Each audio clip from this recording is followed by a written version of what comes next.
காற்றும் நீரும் வாரும் நெருப்பும் பொதுவில் இருக்குது. மனிதன் காலில் பட்ட பூமி மட்டும் பிரித்து கிடக்குது. காற்றும் நீரும் வாரும் நெருப்பும் பொதுவில் இருக்குது.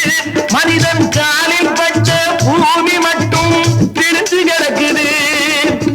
பிரித்து வைத்து பார்ப்பதெல்லாம் மனிதர் இதயமே. பிரித்து வைத்து பார்ப்பதெல்லாம் மனிதர் இதயமே. உலகில் பிரிவு மாறி ஒருமை வந்தால் அமைதி நிலவுமே. அமைதி நிலவுமே. நீங்கள் நல்லா இருப்பாரும் நாடு முன்னேற இந்த நாட்டில் உள்ள